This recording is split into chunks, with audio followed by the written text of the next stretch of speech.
자, 여러분, 우리들이 말하는 그리스도인이라고 하는 것은 그리스도와 함께 반드시 십자가에서 죽고 그리고 그리스도와 함께 부활하여 그리스도의 영으로 사는 사람, 이런 사람이 그리스도의 신앙생활을 하는 사람이라고 말합니다.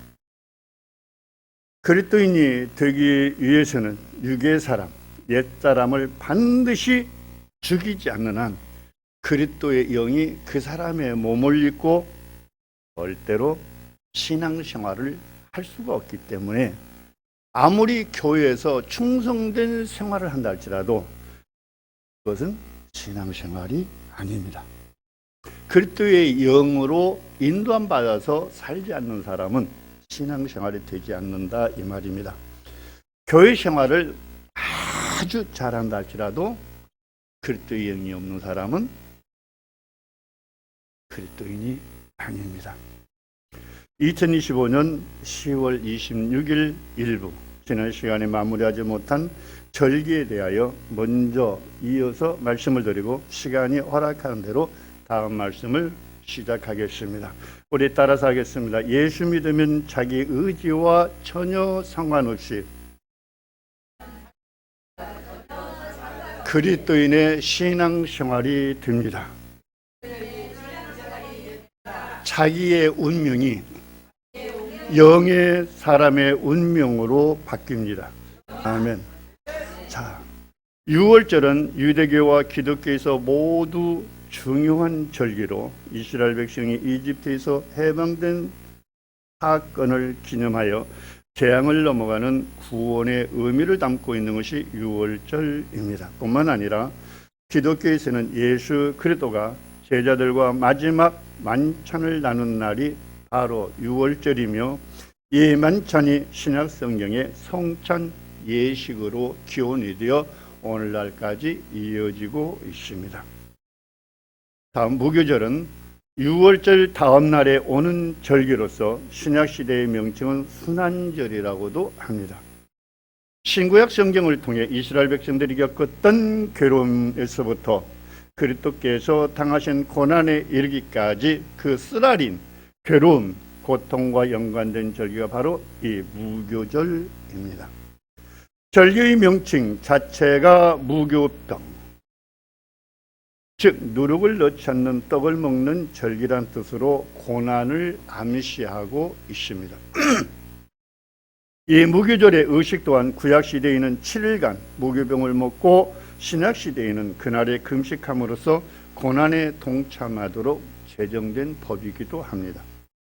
하나님께서 고난의 절기를 제정하시고 규례로 지키게 하신 이면에는 단순히 이스라엘 백성들과 그리스도의 고난을 기억하는 데 있어 더 나아가 우리가 어떤 마음가짐으로 신앙의 길을 걸어야 하는지를 일깨워 주시려는 뜻이 담겨 있는 것을 알 수 있습니다.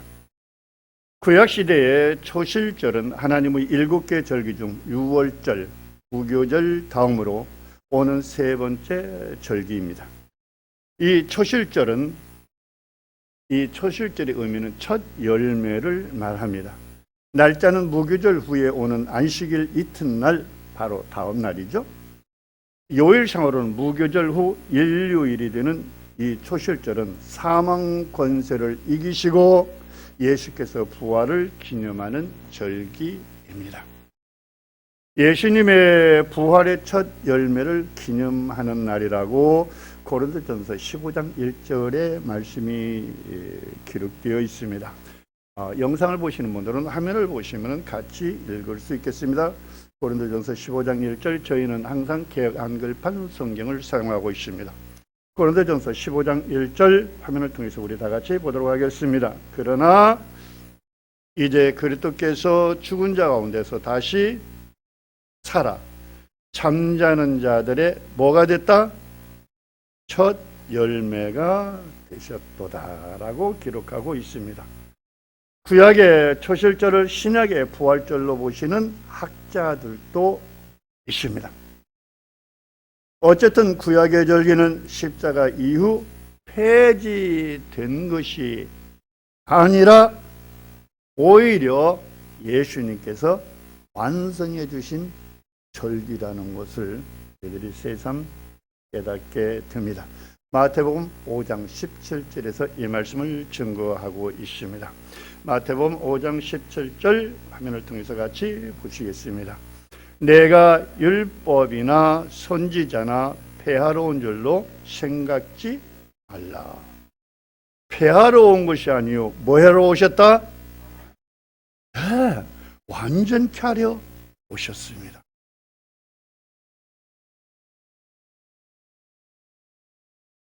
예수님을 진실로 우리들이 믿는다면 부활절의 의미를 온전히 새기면서 무교절 후 안식일 다음 날에 부활절을 우리들이 꼭 지켜야 할 의무가 있습니다. 다음 오순절은 예수의 부활절로부터 50일째 되는 일요일에 예수님의 제자들에게 성령이 내려온 역사를 기념한다는 의미로 알려져 있습니다. 원래는 칠칠절로 불린 절기로 유대인들이 밀농사를 수확하고 드리는 제삿날이기도 합니다. 그리고 예수님이 부활 승천하신 후 오순절에 제자들에게 성령이 임하였고 성령의 충만함을 받은 제자들이 사도 되어서 서아시아와 유럽 등 각지로 그리스도교가 전파되기 시작했습니다.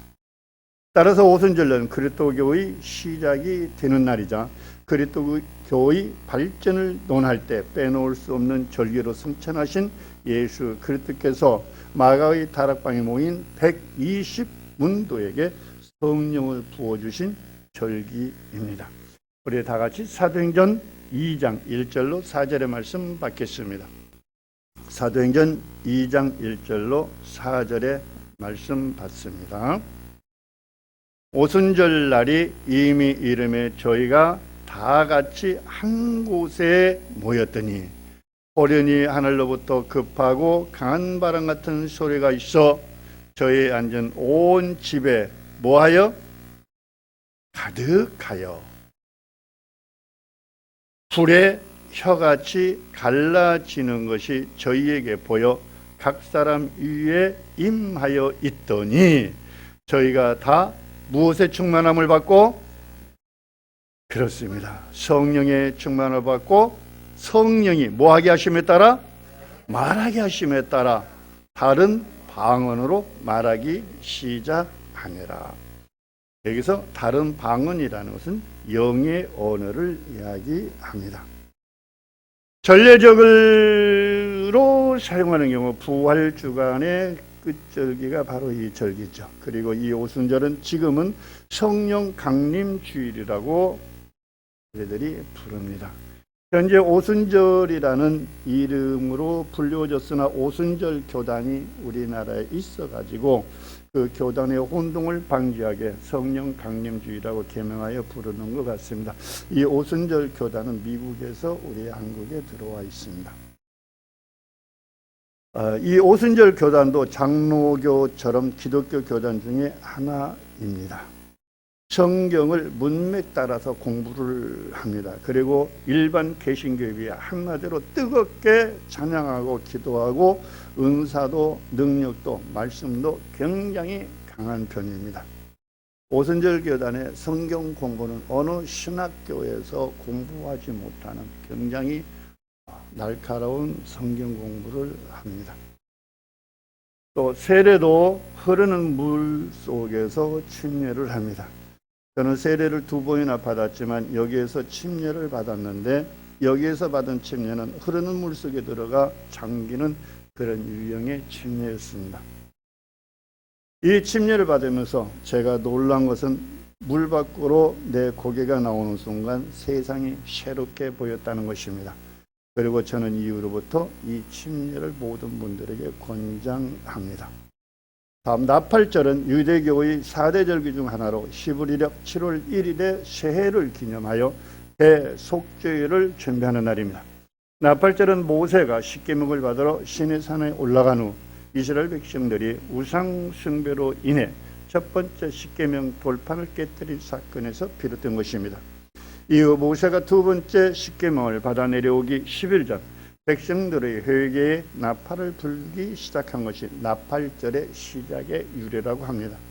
또 나팔절은 예수 그리스도께서 천사장의 나팔과 함께 다시 재림을 고대하는 절기이기도 합니다. 이번에는 마태복음 24장 30절로 31절의 말씀 받겠습니다. 마태복음 20장 30절로 31절 이 말씀 우리 다 같이 또 받아서 갖도록 하겠습니다. 화면에 띄어지고 있습니다. 그때에 인자의 징조가 하늘에서 보이겠고 그때에 땅의 모든 족속들이 통곡하며 그들이 인자가 구름을 타고 능력과 큰 영광으로 오는 것을 보리라. 저가 큰 나팔 소리와 함께 천사들을 보내리니 저희가 그 택하신 자들을 하늘 이 끝에서 저 끝까지 사방에서 뭐한다? 보리라. 자기 종교 생활하면서 신앙 생활한다고 착각하고 있는, 죄송합니다, 미친 짓거리를 하는 종교인들이 쫓겨 있는 것이 아니라 너무 많이 있습니다. 이런 자들은 그날의 종교 생활한 것을 후회하며 지금 여기서 말한 통곡을 하게 될 것입니다. 그날의 그 통곡은 구원에 이르지 못하는 통곡입니다. 다음 고린도전서 15장 51절에서 이렇게 말씀하십니다. 고린도전서 15장 51절 우리 다 같이 봅니다. 보라, 내가 너희에게 비밀을 말하노니 우리가 다 잠잘 것이 아니요 마지막 나팔의 순식간에 호련히 뭐한다? 변화하리니. 난자와 정자가 만나면 몸이 호련히 변화하는 것 같이 사람의 영혼 속에 예수 그리스도의 영이 임하면 사람의 몸이 육의 사람에서 영의 사람으로 반드시 변화합니다. 신기하게 변화합니다.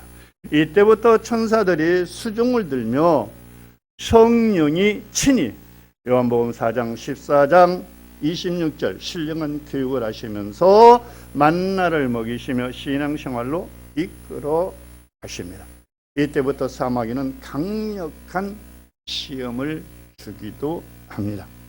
이 시험은 사람이 예측할 수 없는 생각 밖의 시험이 될 수 있으며 사람의 생각으로는 온갖 잡념으로 선악과를 만들어 좌절, 낙심 등으로 이끌어 갑니다. 이때마다 감사로 이기면 신앙을 업글받을 수 있으나 좌절하거나 낙심하면 짓고 일어나기가 매우 어렵습니다. 사람이 한번 영적으로 넘어지면 사마귀를 이길 힘이 없기 때문에 그렇습니다. 이번에 데살로니가전서 4장 16절 말씀이 선포됩니다. 데살로니가전서 4장 16절 말씀 이어집니다. 다 같이 이 말씀 선포합니다.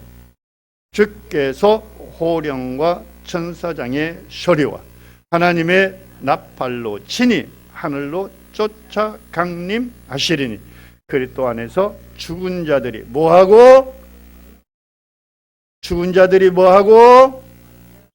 먼저 일어나고. 나팔절은 예수 그리스도의 재림을 상징하는 절기입니다. 성경에 기록된 절기의 말씀들은 신약 성경에 기록된 말씀들이지만은 이 속에는 신약 시대 이후에, 여러분 잘 들으세요, 생활관으로 풀어야 신학의 옛사람의 옷도 벗어버릴 수 있다는 것 기억하시기 바랍니다. 다음 속죄절은 유대교에서 1년에 한 번 대제사장이 지성소에 들어가 이스라엘 백성의 죄를 속죄하는 가장 거룩한 절기입니다. 속죄일은 지은 죄를 구속을 받은 날부터 속죄절은 회개와 용서, 하나님의 구속을 상징하며 신약에서는 그리스도의 구속을 예표하는 절기로도 해석이 됩니다. 속죄절은 이스라엘의 죄를 사함받고 하나님께로 돌아가는 의미를 지닌 유대교 7대 절기 중 가장 중요한 절기입니다. 다음 장막절. 이 장막절은 초막절이라고도 하는데 이스라엘 백성이 출애굽해서 광야에서 초막을 짓고 살던 날을 기념하는 절기입니다. 6월절 절절절과 함께 유대인의 3대 절기 중 하나로 가을 추수 감사와 출애굽 후 광야 생활 40년을 기념하는 축제일입니다.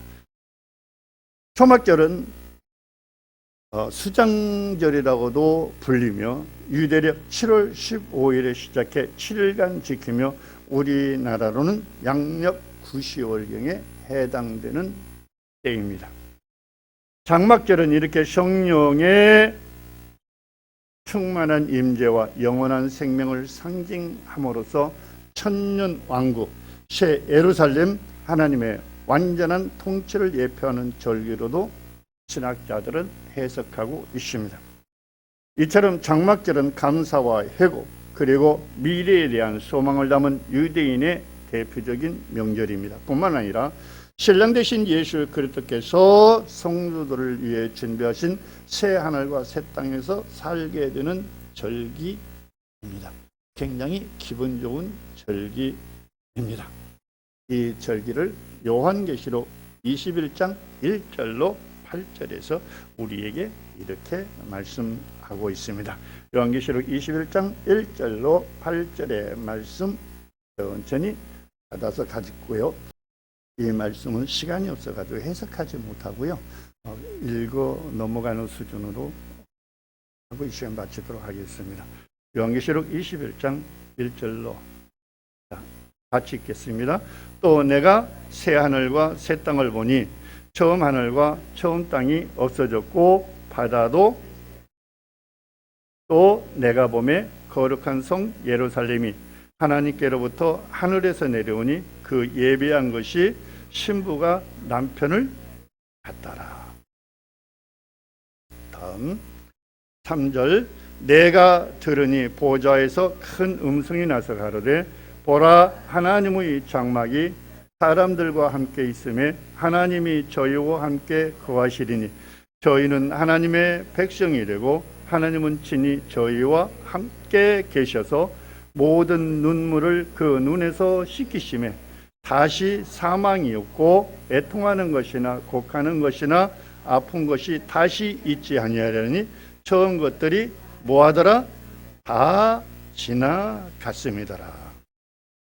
다음 5절 보좌에 앉으신 이가 가라사대 보라 내가 만물을 새롭게 하노라 하시고 또 가라사대 이 말은 신실하고 참되니 기록하라 하시고 또 내게 말씀하시되 이루었도다 나는 알파와 오메가요 처음과 나중이라 내가 생명수 샘물로 목마른 자에게 뭐한다? 값없이 주리니. 7절 이기는 자는 이것들을 유업으로 얻으리라. 나는 저의 하나님이 되고 그는 내 아들이 되리라. 그러나 두려워하는 자들과 믿지 아니하는 자들과 흉악한 자들과 살인자들과 행음자들과 술객들과 우상숭배자들과 모든 거짓말하는 자들은 불과 유황으로 타는 못에 참여하리니 이것이 둘째 사망이라. 이기는 자들만 유업으로 주신답니다. 여러분, 사람들이 지금 오늘날 이기기 위해서 애쓰는가요? 이기게 해달라고 기도하고 있나요? 자리송합니다. 다음 고린도후서 5장 1절로 8절의 말씀 받겠습니다. 오늘 이 말씀이 우리들 모두에게 굉장히 중요한 말씀을 하나님께서 던져주고 계십니다.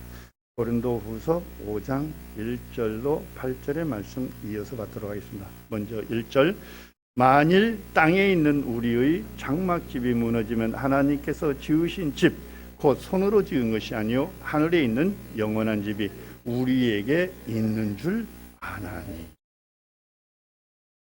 2절 과연 우리가 여기서 탄식하며 하늘로부터 오는 물이 초소로 덧입기를 간절히 사모하노니 이렇게 입음은 벗은 자들로 발견되지 아니하려 함이라.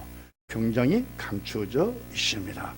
다음 4절 이 장막에 있는 우리가 짐진 것 같이 탄식하는 것은 벗고자 함이 아니요 오직 덧입고자 함이니 죽을 것이 생명에게 삼킨바 되게 하려 함이라. 곧 이것을 우리에게 이루게 하시고 보증으로 성령을 우리에게 주신 이는 누구라? 하나님이시라. 6절 그러므로 우리가 항상 담대하여 몸에 거할 때에는 주와 따로 거하는 줄을 알고 이는 우리가 믿음으로 행하고 보는 것으로 하지 아니함이로라. 우리가 담대하여 원하는 바는 차라리 몸을 떠나 주와 함께 거하는 그것이라. 여기서 6절로 8절의 이 말씀은 지금 시대에 응한 말씀이 아닙니다. 이어질 것입니다.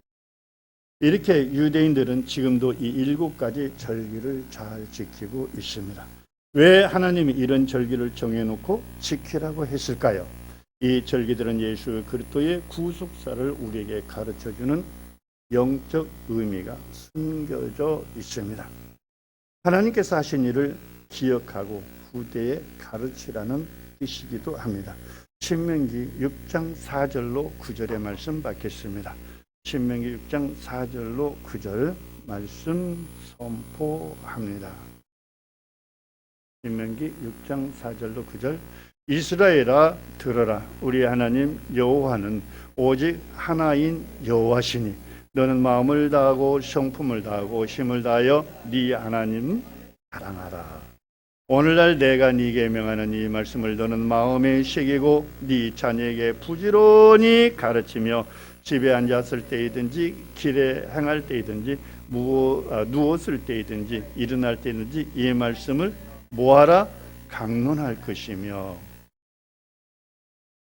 8절 너는 또 그것을 네 손목에 매어 기호를 삼으며 네 미간에 붙여 표를 삼고 또 네 집 문설주와 바깥문에 뭐하라? 기록할지니라. 자, 오늘의 말씀 요약합니다. 이 절기의 목적은 복음을 깨닫고 준비하며 살라는 말씀입니다.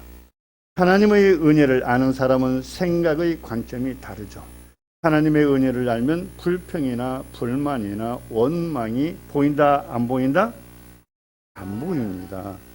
사실은 원망스럽고 불행한 사건이지만 그것을 토대로 고백하는 것이 아니라 우리들이 너무 잘 아는 민수기 14장 28절의 고백이 내 고백이 되어야 합니다. 그래서 사도 바울은 범사에 감사하라고 우리에게 일침하고 있습니다. 범사란 잘될 때만이 하는 고백이 아니라 하나님의 은혜를 잊지 말고 숨쉬는 것을 감사하면서 살라는 의미가 되겠습니다. 행복해서 감사한 것이 아니라 감사하니까 행복해지는 것입니다. 지금 말한 것처럼 안 될 때에도 감사, 성공했을 때만이 아니라 실패했을 때도 감사, 건강할 때만이 감사가 아니라 병들었을 때도 감사하는 것입니다. 환경과 조건을 초월해서 드리는 감사의 고백이 되어야 합니다. 여러분, 악하고 게으른 자여라는 진노의 심판을 여러분 받지 않으시려면 부지런히 논을 갈고 밭을 갈고 씨앗을 뿌리면서 바꾸어야